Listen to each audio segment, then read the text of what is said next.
सत श्री अकाल, स्वागत है जी साਰਿਆਂ ਦਾ। सो बहुत इंपॉर्टेंट टॉपिक ते गल करांगे कैनेडा, यूके, आस्ट्रेलिया। ਜਿਹੜੇ स्टूडेंट हजे डिसाइड नहीं कर सके इन्हां तिन्नां कंट्रीज चों उन्हां नूं कित्थे जाना चाहिए, ਇਹਦੇ ਤੇ ਗੱਲ ਕਰਾਂਗੇ। ਇਹਦੇ ਤੇ ਵੀ ਗੱਲ ਕਰਾਂਗੇ ਕਿ ਕੰਸਲਟੈਂਟ ਕਿੰਨਾ ਅਸਰ ਪਾਉਂਦੇ ਨੇ।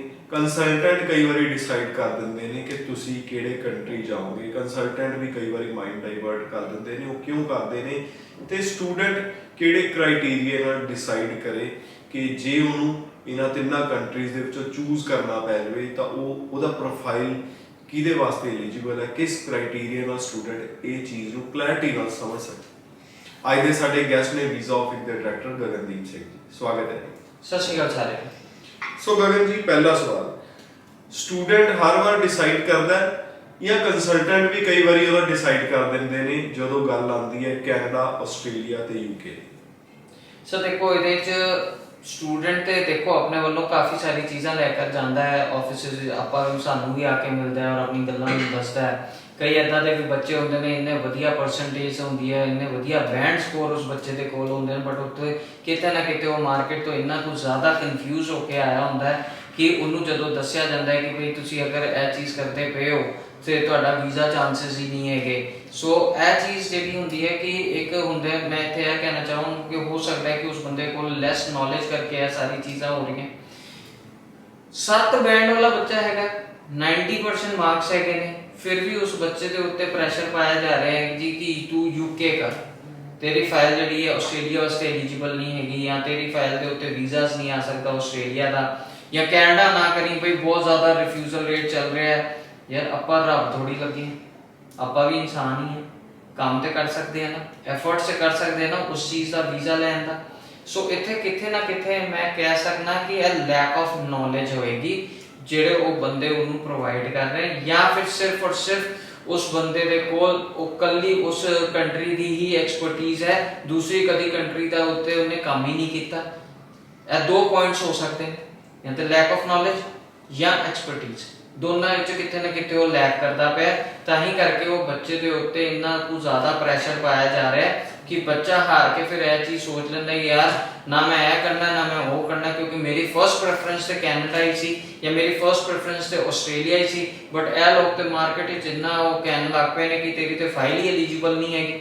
ਜਦੋਂ ਉਹ ਬੰਦਾ 3rd ਜਾਂ 4th ਕਿਸੇ ਹੋਰ ਬੰਦੇ ਨੂੰ ਮਿਲਦਾ ਜਾ ਕੇ, ਉੱਥੋਂ ਜਦੋਂ ਉਸ ਚੀਜ਼ ਦੀ ਉਹਨੂੰ ਨੌਲੇਜ ਮਿਲਣੀ ਸ਼ੁਰੂ ਹੁੰਦੀ ਹੈ ਤੇ ਹੋਰ ਜ਼ਿਆਦਾ ਕਨਫਿਊਜ਼ ਕਿ ਹੁਣ ਉਹ ਕਿਹਦੇ ਉੱਤੇ ਬਿਲੀਵ ਕਰੇ ਕਿ ਬਈ ਇਹ ਬੰਦਾ ਸੱਚ ਬੋਲ ਰਿਹਾ ਜਾਂ ਉਹ ਬੰਦਾ ਸੱਚ ਬੋਲ ਰਿਹਾ। ਸੋ ਸਟੂਡੈਂਟਸ ਕ੍ਰਾਈਟੇਰੀਆ ਕੀ ਰੱਖਣ, ਉਹ ਕਿਵੇਂ ਡਿਸਾਈਡ ਕਰਨ? ਦੇਖੋ, ਸਭ ਤੋਂ ਪਹਿਲਾਂ ਸਟੂਡੈਂਟ ਆਪਣਾ ਜਿੰਨੇ ਵੀ ਹੈਗੇ ਨੇ, ਮੈਂ ਸਾਰਿਆਂ ਨੂੰ ਇੱਥੇ ਇਹੋ ਕਹਾਂਗਾ ਕਿ ਤੁਸੀਂ ਆਪਣੀ ਪ੍ਰੋਫਾਈਲ ਨੂੰ ਸਮਝੋ। ਕੰਟਰੀਜ਼ ਦੀ ਸਾਰੀ ਰਿਕੁਆਇਰਮੈਂਟਸ ਉਹਨਾਂ ਦੀ ਆਫੀਸ਼ੀਅਲ ਸਾਈਟਸ ਤੇ ਵੀ ਗਿਵਨ ਹੈ, ਚਾਹੇ ਉਹ ਕੈਨੇਡਾ ਹੈ, ਆਸਟ੍ਰੇਲੀਆ ਹੈ ਜਾਂ ਯੂਕੇ ਹੈ। ਅੱਜ ਦੀ ਡੇਟ ਵਿੱਚ ਟੌਪ 3 ਜਿਹੜੀ ਕੰਟਰੀਜ਼ ਚੱਲਦੀਆਂ ਪਈਆਂ ਜਿਹਦੇ ਸਭ ਤੋਂ ਜ਼ਿਆਦਾ ਫੋਕਸ ਹੁੰਦਾ ਬੱਚਿਆਂ ਦਾ, ਪ੍ਰਾਇਮਰੀਲੀ ਫੋਕਸ ਰੱਖਦਾ ਬੱਚਾ ਆਸਟ੍ਰੇਲੀਆ ਵਾਸਤੇ। ਸੋ ਆਸਟ੍ਰੇਲੀਆ ਦੀ ਕੀ ਰਿਕੁਆਇਰਮੈਂਟ ਹੈ ਮੈਂ ਤੁਹਾਨੂੰ ਫਿਰ ਤੋਂ ਕਲੀਅਰ ਕਰ ਦੇਣਾ। ਆਸਟ੍ਰੇਲੀਆ ਕਹਿੰਦਾ ਜੀ ਕਿ ਤੁਸੀਂ ਰੀਸੈਂਟ ਪਾਸ ਆਊਟ ਹੋਣੇ ਚਾਹੀਦੇ ਹੋ, ਤੁਹਾਡੀ ਸਟੱਡੀ ਵਿੱਚ ਕੋਈ ਗੈਪ ਨਹੀਂ ਹੋਣਾ ਚਾਹੀਦਾ। ਅਗਰ ਕਿਸੇ ਕਾਰਨ ਤੋਂ ਤੁਹਾਡੀ ਸਟੱਡੀ ਵਿੱਚ ਗੈਪ ਹੈਗਾ ਤਾਂ ਉਹ ਜਿਹੜਾ ਗੈਪ ਹੈ ਉਹਦੀ ਤੁਹਾਡੇ ਕੋਲ ਪ੍ਰੋਪਰ ਵੈਲਿਡ ਜਸਟੀਫਿਕੇਸ਼ਨ ਹੋਣੀ ਚਾਹੀਦੀ ਹੈ। ਚਾਹੇ ਤੁਹਾਡੀ ਤਬੀਅਤ ਖਰਾਬ ਹੋ ਗਈ ਸੀ ਤਾਂ ਤੁਹਾਡੇ ਕੋਲ ਉਹ ਮੈਡੀਕਲ ਸਾਰੇ ਹੋਣੇ ਚਾਹੀਦੇ ਨੇ, ਜਾਂ ਤੁਸੀਂ ਕੋਈ ਡਿਪਲੋਮਾ ਕੀਤਾ ਹੈ ਤਾਂ ਉਹ ਤੁਹਾਡੇ ਕੋਲ ਹੋਣਾ ਚਾਹੀਦਾ ਹੈ। ਤੁਹਾਡੇ ਕੋਲ ਅਗਰ ਕੋਈ ਜੌਬ ਦਾ ਐਕਸਪੀਰੀਅੰਸ ਹੈਗਾ ਤਾਂ ਉਹ ਸਾਰੇ ਡਾਕੂਮੈਂਟਸ ਤੁਹਾਡੇ ਕੋਲ ਵੈਲਿਡ ਹੋਣੇ ਚਾਹੀਦੇ ਨੇ ਔਰ ਉਹ ਪ੍ਰੋਪਰ ਚੈੱਕ ਹੋ ਸਕਦੇ। ਇਹ ਤੇ ਆਸਟ੍ਰੇਲੀਆ ਦੀ ਰਿਕੁਆਇਰਮੈਂਟ ਹੈਗੀ ਹੈ ਜਿਹਦੇ ਵਿੱਚ ਤੁਹਾਡੀ ਪਰਸੈਂਟੇਜ 60 ਅਬਵ ਮੰਗਦਾ। Australia 6 not less than 6 band ਹੋਣੇ ਚਾਹੀਦੇ ਨੇ। ਸਟੱਡੀ ਵਿੱਚ ਗੈਪ ਦਾ ਜਸਟੀਫਿਕੇਸ਼ਨ ਹੋਣਾ ਚਾਹੀਦਾ। ਇਦਾਂ ਹੀ same goes with the Canada. ਅਗਰ ਆਪਾਂ ਗੱਲ ਕਰ ਲਈਏ, ਪਹਿਲੇ ਕੀ ਸੀ 5.5 ਤੇ ਵੀ ਕਾਫੀ ਵੀਜ਼ਾਸ ਦੇਖਣ ਨੂੰ ਮਿਲੇ ਸੀ, ਬਟ ਹੁਣ ਕੈਨੇਡਾ ਨੇ ਵੀ ਆਫਟਰ ਕੋਵਿਡ ਆਪਣਾ ਟ੍ਰੈਂਡ ਨੂੰ ਚੇਂਜ ਕੀਤਾ। ਸੋ ਉਹਨੇ ਕੀ ਕੀਤਾ, ਹੁਣ ਜਿਹੜਾ ਉਹ ਕਰਨ ਲੱਗ ਪਏ ਕਿ 6 not less than 6 ਜਦੋਂ SDS ਕੈਟਾਗਰੀ ਉਹਨਾਂ ਨੇ ਲਾਂਚ ਕੀਤੀ, 6 not less than 6 the category ਬਣਾ ਦਿੱਤੀ ਗਈ ਕਿ ਇੰਨੇ ਬੈਂਡਸ ਹੋਣੇ ਜ਼ਰੂਰੀ ਨੇ, ਤਾਂ ਹੀ ਅਸੀਂ ਇਹਨੂੰ ਇਸ ਕੈਟਾਗਰੀ 'ਚ ਰੱਖ ਕੇ ਚੱਲਾਂਗੇ। ਔਰ ਵੀਜ਼ਾ ਸਕਸੈਸ ਰੇਟ ਵੀ ਅੱਛਾ ਹੈ ਕਿਉਂਕਿ ਉਹਦੇ 'ਚ ਪ੍ਰੋਸੈਸਿੰਗ ਫਾਸਟ ਹੈਗੀ ਹੈ। ਸੇਮ ਇਨ ਦੀ ਕੈਨੇਡਾ ਉਹਨਾਂ ਨੇ ਫਿਰ ਜਦੋਂ ਇਹ ਚੀਜ਼ ਦੇਖੀ, ਬਟ ਅੱਗੇ ਦੇਖਣ ਨੂੰ ਮਿਲਿਆ ਕਿ ਭਾਈ ਬੱਚੇ ਨੇ ਰਿਕੁਆਇਰਮੈਂਟ ਤੇ ਪੂਰੀ ਕਰ ਲਈ, ਅੱਗੇ ਕੀ ਹੈ ਰਿਫਿਊਜ਼ਲਸ ਵਧਨੇ ਸ਼ੁਰੂ ਹੋ ਗਏ। ਰਿਫਿਊਜ਼ਲਸ ਕਿਉਂ ਵਧਨੇ ਸ਼ੁਰੂ ਹੋਏ ਕੈਨੇਡਾ ਦੇ ਕਿ ਉਹਦੇ ਵਿੱਚ ਲੈਕਿੰਗ ਪੁਆਇੰਟ ਕੀ ਨਿਕਲ ਕੇ ਆਇਆ ਸਾਹਮਣੇ, ਉਹ ਆਇਆ ਤੁਹਾਡਾ ਸਟੱਡੀ ਪ੍ਰੋਗਰੈਸ਼ਨ। ਕਿ ਕਿ ਬੱਚੇ ਨੇ ਪੜ੍ਹਾਈ ਕੁਝ ਕੀਤੀ ਹੋਈ ਹੈ, ਅੱਗੇ ਜਿਹੜੀ ਪੜ੍ਹਾਈ ਕਰਨ ਜਾ ਰਿਹਾ ਉਹਦੇ ਕੋਲ ਉਸੇ ਕੋਈ ਜਸਟੀਫਿਕੇਸ਼ਨ ਨਹੀਂ ਕਿ ਉਹ ਪੜ੍ਹਾਈ ਕਰਨ ਕਿਉਂ ਚੱਲਾ ਹੈ, ਉਹਦਾ ਕਿੱਥੋਂ ਰਿਲੇਟ ਕਰ ਰਿਹਾ, ਕਿਉਂਕਿ ਲਾਸਟ ਸਟੱਡੀ 'ਚ ਉਹਦਾ ਕੁਝ ਐਦਾਂ ਦੇ ਸਬਜੈਕਟ ਸੀ ਨਹੀਂ ਜਿਹੜਾ ਹੁਣ ਉਹ ਫਰਦਰ ਸਟੱਡੀ ਜਿਹੜੀ ਕਰਨ ਜਾ ਰਿਹਾ ਕੈਨੇਡਾ ਵਿੱਚ।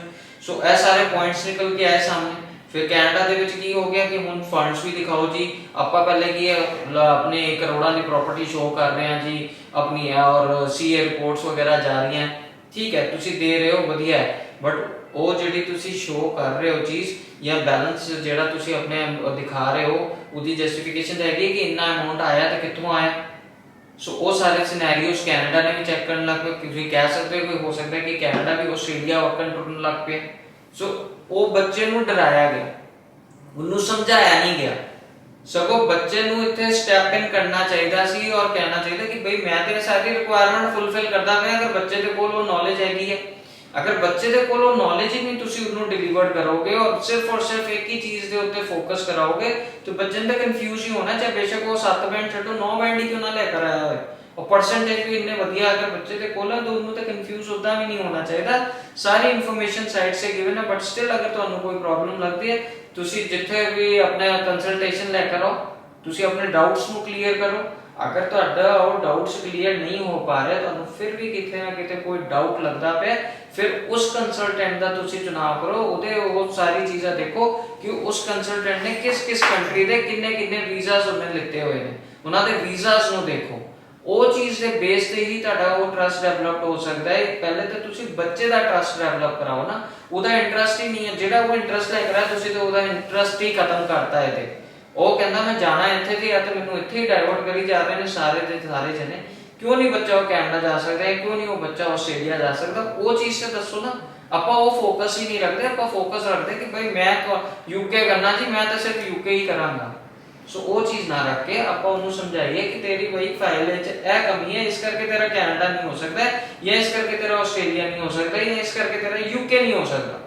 ਨਾ ਕਿ ਇਹ ਚੀਜ਼ ਕਰੀਏ ਕਿ ਸਿਰਫ ਔਰ ਸਿਰਫ ਇੱਕ ਹੀ ਕੰਟਰੀ ਦੇ ਵੱਲ ਉਹਦਾ ਫੋਕਸ ਕਰਾਈਏ ਤਾਂ ਕਿ ਉਹਦਾ ਵੀਜ਼ਾ ਹਰ ਕੋਈ ਲੈਣਾ ਚਾਹੁੰਦਾ। ਅਗਰ ਬੱਚਾ ਚਾਹੁੰਦਾ ਕਿ ਮੈਂ ਜਾਣਾ ਹੀ ਆਸਟ੍ਰੇਲੀਆ ਹੈ ਔਰ ਉਹਦੀ ਫਾਈਲ ਵੀ ਐਲੀਜੀਬਲ ਹੈ ਆਸਟ੍ਰੇਲੀਆ ਵਾਸਤੇ, then yes we need to go ahead with the things। ਆਪਾਂ ਰੱਬ ਨਹੀਂ ਲੱਗੇ ਵੀਜ਼ਾ ਐਮਬੈਸੀ ਨੇ ਦੇਣਾ ਹੈ, ਬਟ ਆਪਾਂ ਐਮਬੈਸੀ ਤੋਂ ਵੀਜ਼ਾ ਲੈਣ ਦਾ ਦਮ ਤੇ ਰੱਖ ਸਕਦੇ ਹਾਂ ਨਾ, ਐਫਰਟਸ ਤੇ ਕਰ ਸਕਦੇ ਹਾਂ। ਆਪਾਂ ਉਹ ਐਫਰਟਸ ਨਹੀਂ, ਆਪਾਂ ਆਪਣੇ ਹੀ ਕੰਫਰਟ ਜ਼ੋਨ ਵਿੱਚ ਬੈਠੇ ਹੋਏ ਹਾਂ ਕਿ ਹਾਂਜੀ ਇੱਦਾਂ ਹੀ ਰਵਾਂਗੇ ਔਰ ਬੱਚੇ ਦਾ ਵੀਜ਼ਾ ਲੈ ਲਾਂਗੇ। So it's not possible. ਸੋ ਇੱਥੇ ਦੋਨੋਂ ਐਂਡ ਦੀ ਗਲਤੀ ਹੈ, ਬੱਚੇ ਦੀ ਵੀ ਗਲਤੀ ਹੈ ਔਰ ਕੰਸਲਟੈਂਟ ਦੀ ਵੀ ਗਲਤੀ ਹੁੰਦੀ ਹੈ। ਸੋ ਕਈ ਵਾਰੀ ਪੋਸਿਬਿਲਿਟੀਜ਼ ਹੁੰਦੀਆਂ, ਐਕਸਪਲੋਰ ਕੀਤੀ ਜਾ ਸਕਦੀ ਹੈ ਚੀਜ਼। ਜੇ ਤੁਹਾਨੂੰ ਕਿਸੇ ਨੇ ਮਨਾ ਵੀ ਕੀਤਾ ਚੇਂਜ ਕਰਨ ਤੋਂ ਪਹਿਲਾਂ ਇੱਕ ਵਾਰੀ ਵਧੀਆ ਕੰਸਲਟੈਂਟ ਨੂੰ ਜ਼ਰੂਰ ਮਿਲੋ। ਕਈ ਵਾਰੀ ਕਿਸੇ ਇੱਕ ਬੰਦੇ ਨੂੰ ਉਨੀ ਨੌਲੇਜ ਨਹੀਂ ਹੁੰਦੀ, ਦੂਸਰੀ ਜਗ੍ਹਾ ਜਾ ਕੇ ਸ਼ਾਇਦ ਕੁਝ ਡਿਫਰੈਂਟ ਪੋਸਿਬਿਲਿਟੀ ਸਾਹਮਣੇ ਆਉਣ।